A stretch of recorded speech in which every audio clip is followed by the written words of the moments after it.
Hi all, എല്ലാവർക്കും അനന്ത ഐഎസിന്റെ spotlight സീരീസിലോട്ടേക്ക് സ്വാഗതം. ഇന്ന് നമ്മൾ ആൻഷ്യൻ ഹിസ്റ്ററിയിലുള്ള ക്വസ്റ്റ്യൻസ് ആണ് ചെയ്യാൻ പോകുന്നത്. നമ്മൾ ഇന്ന് ഡിസ്കസ് ചെയ്യുന്ന ടോപ്പിക് ബുദ്ധിസം ആൻഡ് ജൈനിസം ആണ്. എല്ലാ വർഷവും UPSCയുടെ പ്രിലിംസ് ക്വസ്റ്റ്യൻ പേപ്പറിൽ ഒരു 2-3 ക്വസ്റ്റ്യൻസ് ഈ ഒരു ഭാഗത്ത് നിന്ന് ഉണ്ടാകുന്നതാണ്. സോ നമുക്കത് നോക്കാം. ആദ്യത്തെ question: The concept of eightfold path forms the theme of Deepavamsha, Divyavadana, Mahaparinirvana Sutta, Dharmachakra പ്രവർത്തന സൂത്രം. ഇതൊരു ഫാക്ച്വൽ ക്വസ്റ്റ്യൻ ആണ്. അതായത് നമ്മൾ പഠിച്ചിട്ടുണ്ടെങ്കിൽ നമുക്ക് ആൻസർ ചെയ്യാം. ആൻഡ് എയ്റ്റ് ഫോൾഡ് പാത്തിലോട്ടേക്ക് വരുന്നതിന് മുമ്പ് എന്തുകൊണ്ട് എയ്റ്റ് ഫോൾഡ് പാത്ത് എന്ന് നമ്മൾ അറിഞ്ഞിരിക്കണം. എന്തുകൊണ്ടാണ് എയ്റ്റ് ഫോൾഡ് പാത്ത് ബുദ്ധിസത്തിന്റെ ഒരു കോർ ഫിലോസഫിയുടെ പാർട്ടാവുന്നതെന്ന് നമ്മൾ അണ്ടർസ്റ്റാൻഡ് ചെയ്യണം. അതിനായിട്ട് നമ്മൾ ആദ്യം അറിഞ്ഞിരിക്കേണ്ടത് 4 നോബൽ ട്രൂത്ത്സ് ഓഫ് ബുദ്ധിസം ആണ്. ഈ 4 നോബൽ ട്രൂത്ത്സ് എന്തൊക്കെയാണെന്ന് വെച്ചാൽ, ഫസ്റ്റ് വൺ എന്ന് പറഞ്ഞാൽ the world is full of sufferings. And second one, the reasons for the sufferings are our desires. നമ്മുടെ ഡിസയേഴ്സ് കാരണമാണ് സഫറിങ്സ് ഉണ്ടാകുന്നത്. ആൻഡ് തേർഡ് വൺ എന്ന് പറഞ്ഞാൽ ഈ സഫറിങ്സ് നമുക്ക് ടെർമിനേറ്റ് ചെയ്യാൻ പറ്റും, ഒഴിവാക്കാൻ പറ്റും. എങ്ങനെ? അതാണ് fourth one, by following the eightfold path. ഇതാണ് 4 നോബൽ ട്രൂത്ത്സ് ഓഫ് ബുദ്ധിസം എന്ന് പറയുന്നത്. ആൻഡ് അതിൽ അവര് എന്താ പറയാ, ഈ എയ്റ്റ് ഫോൾഡ് പാത്തിൽ അവര് 8 കാര്യങ്ങൾ പറയുന്നുണ്ട്. അതായത് right conduct, right knowledge, right belief, right livelihood, അങ്ങനെ 8 കാര്യങ്ങൾ. ഇത് ഫോളോ ചെയ്താൽ നമുക്ക് നമ്മുടെ ലൈഫിലുള്ള സഫറിങ്സ് ഒഴിവാക്കാൻ പറ്റും, അതുവഴി എൻലൈറ്റ്മെന്റ് നേടാൻ പറ്റും എന്നാണ് ബുദ്ധിസ്റ്റ് ഫിലോസഫി ഇൻസിസ്റ്റ് ചെയ്യുന്നത്. ആൻഡ് ഈ എയ്റ്റ് ഫോൾഡ് പാത്ത്, അതായത് ബുദ്ധിസത്തിന്റെ പ്രധാന ഡോക്ട്രൈൻ ആയിട്ടുള്ള എയ്റ്റ് ഫോൾഡ് പാത്തിനെ പറ്റിയിട്ട് പറയുന്നത് ഏത് പുസ്തകമാണെന്നാ ചോദിച്ചിട്ടുള്ളത്. അതിൽ ദീപവംശ എന്ന് പറയുന്നത് ശ്രീലങ്കയെ പറ്റിയിട്ടുള്ള, ശ്രീലങ്കയിലുള്ള ബുദ്ധിസത്തിന്റെ റൂട്ട്സിനെ പറ്റിയിട്ടും അതിന്റെ ഹിസ്റ്ററിയെ പറ്റിയൊക്കെ ഡിസ്കസ് ചെയ്യുന്ന ഒരു ടെക്സ്റ്റ് ആണ് ദീപവംശ എന്ന് പറയുന്നത്. ആൻഡ് ഇത് എഴുതിയിരിക്കുന്നത് പാലി ലാംഗ്വേജിലാണ്. ആൻഡ് നെക്സ്റ്റ് വൺ എന്ന് പറഞ്ഞാൽ ദിവ്യവദന. ദിവ്യവദന എന്ന് പറയുന്നത് ഈ ബുദ്ധിസം ഫോളോ ചെയ്തിരിക്കുന്ന ഗ്രേറ്റ് പീപ്പിൾ, അതായത് കിങ്സ്, മോങ്സ്, ഗുരു, അങ്ങനെയുള്ളവരെയൊക്കെ പറ്റിയിട്ട് പറയുന്നതാണ് ഈ ദിവ്യവദന എന്ന് പറയുന്ന പുസ്തകം എന്ന് പറയുന്നത്. അവരെ പറ്റിയിട്ടുള്ള കഥകളാണ് ഈ ദിവ്യവദനയിൽ പറയുന്നത്. ആൻഡ് മഹാപരിനിർവാണ സൂക്തം, ഇത് നമ്മൾ പഠിച്ചിട്ടുണ്ട്. ബുദ്ധയ്ക്ക് എൻലൈറ്റ്മെന്റ് കിട്ടിയതിനു ശേഷം സാരനാഥിൽ പോയിട്ടാണ് ബുദ്ധ ആദ്യമായിട്ട് തന്റെ ഫസ്റ്റ് സെറമൺ നടത്തുന്നത്. അതിനെയാണ് നമ്മൾ മഹാപരിനിർവാണ എന്ന് പറയുന്നത്. അത് റിലേറ്റഡ് ആയിട്ടുള്ള ഒരു ടെക്സ്റ്റ് ആണ് മഹാപരിനിർവാണ സൂക്ത എന്ന് പറയുന്നത്. അത് ഡയറക്ട്ലി ബുദ്ധിസ്റ്റ് ഫിലോസഫിയെ പറ്റിയിട്ട് പറയുന്നതല്ല. ബുദ്ധയ്ക്ക് എൻലൈറ്റ്മെന്റ് കിട്ടിയപ്പോൾ നടത്തിയ ആദ്യത്തെ ടീച്ചിങ് ആണ് ഈ മഹാപരിനിർവാണ സൂക്തയിൽ പറയുന്നത്. അല്ലാതെ ആ ഡോക്ട്രൈനോ സെറ്റ് ഓഫ് റൂൾസോ ഫിലോസഫിക്കൽ കാര്യങ്ങളോ ഒന്നുമല്ല.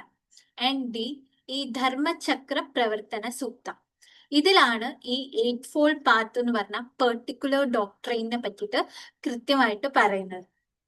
ആൻഡ് ഇതൊരു ഫാക്ച്വൽ ക്വസ്റ്റ്യൻ ആണ്. ഇത് നിങ്ങൾ ഫാക്ട് പോലെ പഠിച്ചിരുന്നാൽ മതി. ആൻഡ് നമ്മുടെ നെക്സ്റ്റ് ക്വസ്റ്റ്യൻ എന്ന് പറയുന്നത്, who among the following presided over the Buddhist council held during the reign of Kanishka at Kashmir? Parshva, Nagarjuna, സൂത്രക, വസുമിത്ര. ഇതും ഒരു ഫാക്ച്വൽ ക്വസ്റ്റ്യൻ ആണ്.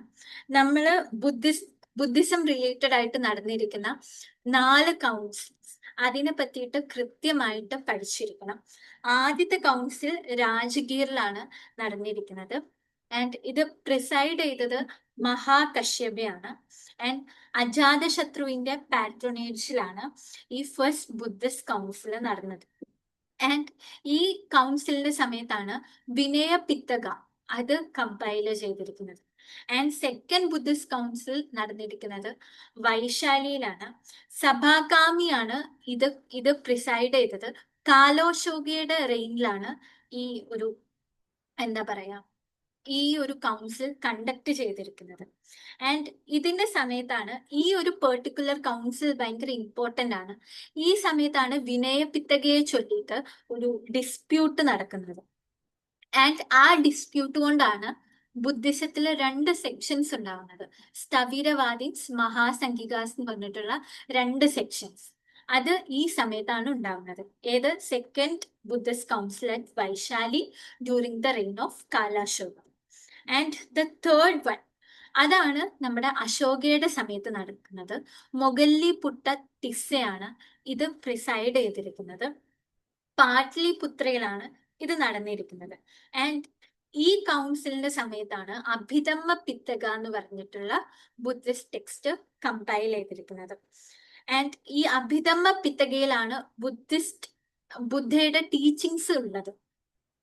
ആൻഡ് നാലാമത്തതാണ് കനിഷ്കയുടെ സമയത്ത് കുന്തലഗ്രാമ, കശ്മീരിലുള്ള കുന്തലഗ്രാമയില് കനിഷ്കയുടെ സമയത്ത് വസുമിത്രയാണ് പ്രിസൈഡ് ചെയ്തിരിക്കുന്നത്, ഫോർത്ത് ബുദ്ധിസ്റ്റ് കൗൺസിൽ. ആൻഡ് ഈ ബുദ്ധിസ്റ്റ് കൗൺസിലിനും ഒരു പ്രത്യേകതയുണ്ട്. ഈ ബുദ്ധിസ്റ്റ് കൗൺസിൽ വെച്ചിട്ടാണ് പ്രോപ്പറായിട്ട് ഹിനയാന, മഹായാന എന്ന് പറഞ്ഞിട്ടുള്ള ഒരു കറക്റ്റ് ഒരു ബൗണ്ടറി ഉള്ള രണ്ട് ഫ്രാക്ഷൻസ് ബുദ്ധിസത്തിൽ നിന്ന് ഇവോൾവ് ചെയ്ത് വന്നത് ഈ ഫോർത്ത് കൗൺസിലിന്റെ സമയത്താണ്. ആൻഡ് അത് പ്രിസൈഡ് ചെയ്തത് വസുമിത്രയാണ്. സോ സെക്കൻഡ് കൗൺസിലും ഫോർത്ത് കൗൺസിലും വളരെ ഇമ്പോർട്ടന്റ് ആണ്. കാരണം ഈ രണ്ട് സമയത്താണ് ബുദ്ധിസത്തിലുള്ള സ്പ്ലിറ്റുകൾ നടന്നത്. അതുകൊണ്ട് അത് രണ്ടും ഓർത്ത് വെക്കണം. മറ്റുള്ള രണ്ടെണ്ണവും ഇതുപോലെ തന്നെ വളരെ ഇമ്പോർട്ടന്റ് ആണ്.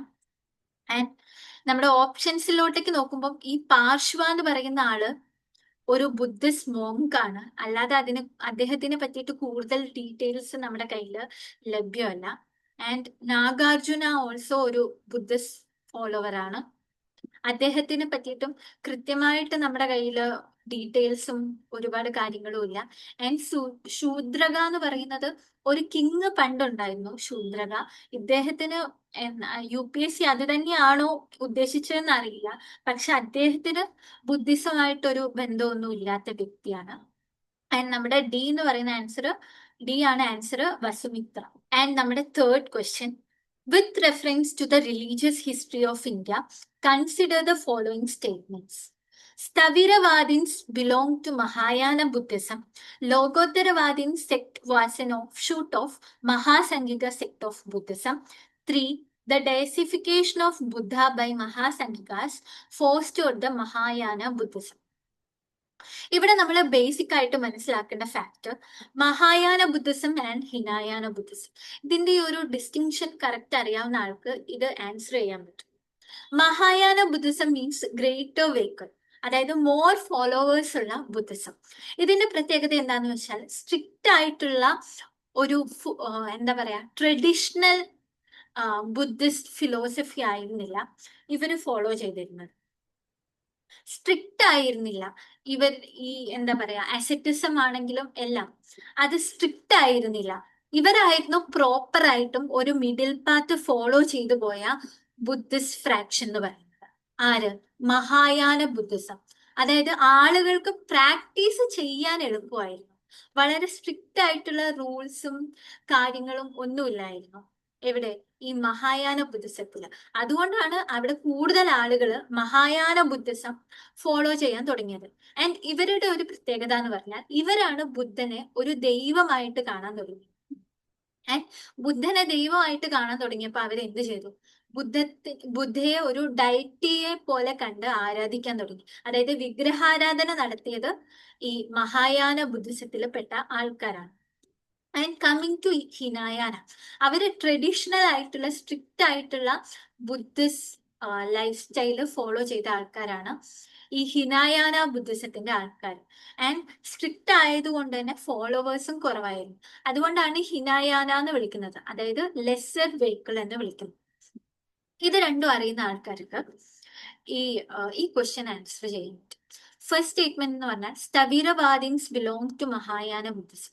ഈ സ്ഥവിരവാദിൻസ് എന്ന് പറയുന്നവര് തന്നെ ട്രഡീഷണൽ ആയിട്ടുള്ള ബുദ്ധിസ്റ്റ് ലൈഫ് ആൻഡ് ആ ഒരു സ്റ്റൈല് ഫോളോ ചെയ്ത ആൾക്കാരെയാണ് സ്ഥവിരവാദീൻസ് എന്ന് പറയുന്നത്. ബുദ്ധിസത്തിലെ കൺസർവേറ്റീവ്സും നമ്മൾ പറഞ്ഞു സെക്കൻഡ് ബുദ്ധിസ്റ്റ് കൗൺസിലില് മഹാസംഘികാസ് ആൻഡ് സ്ഥവിരവാദീൻസ് എന്ന് പറഞ്ഞിട്ട് ഒരു സ്പ്ലിറ്റ് നടക്കുന്നുണ്ട്. അതിൽ മഹാസംഘികാസ് എന്ന് പറയുന്നത് സ്ട്രിക്റ്റ് ആയിട്ടുള്ള ബുദ്ധിസ്റ്റ് പ്രാക്ടീസസ് ഫോളോ ചെയ്യാതെ അതിൽ കുറച്ച് മാറ്റങ്ങൾ വരുത്തി പ്രാക്ടീസ് ചെയ്യുന്ന ആൾക്കാരാണ് മഹാസംഘികാസ് എന്ന് പറയുന്നത്. ആൻഡ് സ്ഥവിരവാദീൻസ് എന്ന് പറയുന്നത് conservative and traditional life style Buddhist life style follow ചെയ്യുന്നവർ. സോ സ്ഥവിരവാദികള് ഈ ട്രഡീഷണൽ സ്റ്റൈൽ ഫോളോ ചെയ്യുന്ന ആൾക്കാരായതുകൊണ്ട് അവർ ഒരിക്കലും എന്തിന്റെ പാട്ടാവില്ല, മഹായാന ബുദ്ധിസത്തിന്റെ പാട്ടാവില്ല. ആൻഡ് അപ്പൊ നമുക്ക് ഫസ്റ്റ് സ്റ്റേറ്റ്മെന്റ് തെറ്റാണെന്ന് കിട്ടി. അപ്പൊ നമുക്ക് എയും ഡിയും എലിമിനേറ്റ് ചെയ്യും ആൻഡ് ബിയും സിയും ആണ് നമുക്ക് ബാക്കി ഉണ്ടാവുന്ന ഓപ്ഷൻ. ആൻഡ് സെക്കൻഡ് സ്റ്റേറ്റ്മെന്റ് എന്ന് പറയുന്നത് Lokottaravadin sect was an offshoot of Mahasanghika sect of Buddhism. ആവാം ആവാതിരിക്കാം, ഇതൊരു ഫാക്റ്റ് ആണ്. നമുക്കിപ്പോ ബുദ്ധിസത്തിലുള്ള എല്ലാ സെക്ടുകളും ഡിവിഷനും ഒന്നും പഠിച്ചിരിക്കാൻ പറ്റില്ല. അപ്പോ UPSC തരുന്ന ഫാക്ട് എന്ന് പറയുന്നത് ഒബ്വിയസ്ലി ട്രൂ ആയിരിക്കും.